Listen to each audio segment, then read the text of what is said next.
That's the way my knowledge. Was your mother called out quite a bit to be Oh, yes, delivered as very much midwife? so. Mother, I don't have a least count or least idea what the count would be that she assisted in childbirth as a midwife. Mm-hmm. And at the time, she always worked through and with Dr. King. And then she would always take, if mother had, as midwife, delivered a child, she would get the parents' names and what they wanted to name the child and the date of the birth and what sex it was, a boy or a girl. Mother would turn that over to Dr. King, and he'd run it through his office to make the statistics in the courthouse, a registration of a childbirth, where they would be registered as a citizen. And if there was any complications, that it would appear, and many times I know that mother then would keep in contact with Dr. King, and when he closed his office up, then he would come out, and mother would always tell the people, well, the doctor's coming out to be here, because the roads often was very bad and muddy, especially in the wintertime. Then she would tell the people they had to get a bedroom ready for the doctor. So mother and doctor knew that, that mother would have a clean sheets, things on a bed when he come out, and he would go to bed and go to sleep. I know you said, go ahead. When he was needed then for assistance, maybe at times for the help of the childbirth, then mother would wake doctor up and he would come forwards and help her. And I do recall us using this language now for more adults' sake, which the adults would understand. If there's mother through her post-examinations appeared that there was a breach involved, she would keep doctor informed, and if it came time for delivery, well, she made sure the doctor was around, and he would generally come out and assist in delivering of a breached child. I'm sure during that time you had a lot of Mexican and Mexican-American families living out around the area. Yes. So she helped a lot in that area, didn't she? Almost every farmer at the time had one or two, what we refer to as sharecroppers. They would rent land on the halves, is what it was known. The farmer would furnish the land, the implements, team, and whatnots, and the Mexican couple would furnish the labor, and they became known as half-renters. When it came time to divide the proceeds of the profit from a bale of cotton or what, the farmer got half of the dollar value, and the sharecropper, the tenant, got half of it. And all the farmers had known then as sharecroppers. Or they usually always had to stand good for a family like that to buy groceries at a store somewhere, and then that merchant carried them until they began gathering the cotton and would pay off the grocery bill. We had our first one as a sharecropper that came to us in 1927, and the way our deal was, whereas my father was deceased, where the oldest son took over the management when he married, and the second one, so on down the line. And that particular year in 27, Brother Hewitt was the farm manager, and I recall when the young Mexican man came up to talk with us about whether he couldn't become one of our sharecroppers. He had a couple of small children, and they had just come from Mexico. So we took him on and taught him how, and the odd thing was he didn't even know how to run a cultivator.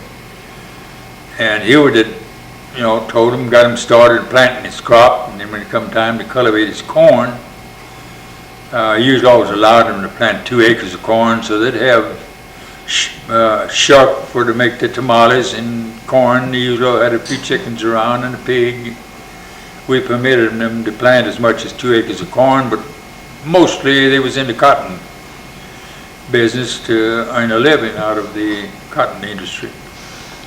And he was a Mexican by the name of Petronilo Herrera, and he stayed with us 8 years until we finally had to dismiss him because our mother had passed away, and then our estate was divided. Each one of us children got our share of the estate, and neither one had enough cultivation that we could take on our own livelihood and have a sharecrop around. So Mr. Rare and myself then, we worked together closely, and I was the one that had notified him that he had better go find him another different place to move to, because we no longer had need to have a sharecropper around. And that's one time I had a severe chore to do, is notify that Mexican, and he broke down and cried in front of me, and I tried to console him the best I could, and it was best for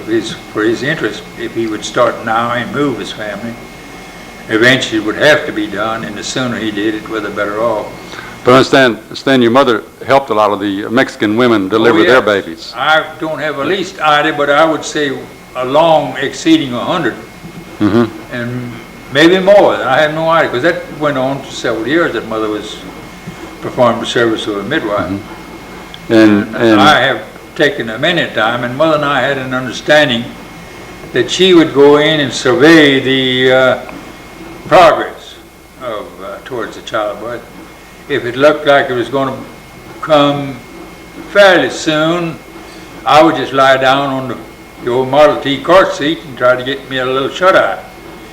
But if it looked like it would be quite for several hours maybe, then she would come to the door and just motion me to go on. And then I would go on and back home, and then whenever everything was completed, that she could leave the family with their newborn child. And things was taken care of, then mother would call us, and one of us boys would go pick her up and bring her back home. I understand that when she passed away that they paid her quite a tribute, or? Oh yes, I can recall when the funeral procession went by, the road, you might say, from Fashing on, or in the vicinity where Wilford Hills lives now, as far as, I don't have a least idea, towards the Karnes County line, wherever there was Mexican tenants that mother had helped, and some of them maybe thought helped, they just lined the side of the road as the funeral procession went by. And mother was very highly thought of amongst the people, because a lot of them would say, "Oh, there's our doctors going." So, and I have participated a great amount myself in transporting mother to and from, and I have seen the day when the weather and the Fashing roads could get awful muddy at that damn time. There was no such thing as any kind of a pavement. If it got down to the worst, we would help mother on a saddle horse, and she would ride, and we would go get her. And if it wasn't quite that bad, we didn't like too much to see our mother at that time. It was a little heavy. Have to go about her work on a saddle horse. So if it was all possible, we would hitch up a team to a wagon, and she would rather prefer to be transported in a wagon than have to be riding on a saddle horse. But if matters come worse to worse, well, she would ride it, and we would, usually one of us boys would escort her with another saddle horse to see that I guess you'd be going rain or shine, huh? If it was raining, you couldn't wait. There was no stopping those deals, and there was no other way, nobody else that could assist the young, the couples when they had a newborn to be brought to this earth, and mother was there for them. Yeah, she was quite a woman. I imagine there was a lot of families around the area that had her assistance. Even a lot of in the Anglo people, well, like Willie Essie. Yeah, right. At that time, his children, mother delivered. Well, she understand. I thought I heard one time Alton say that he was one of the last children that your mother had delivered or helped deliver. Was possibly so. I think. Because about that time, mother was beginning to show up lots of diabetic. Mother became a diabetic, and that eventually was the result of her death. Yeah.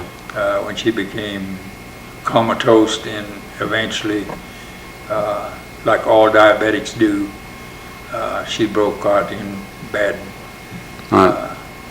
sores and things like that. Well, she was quite a woman. Yes. Okay.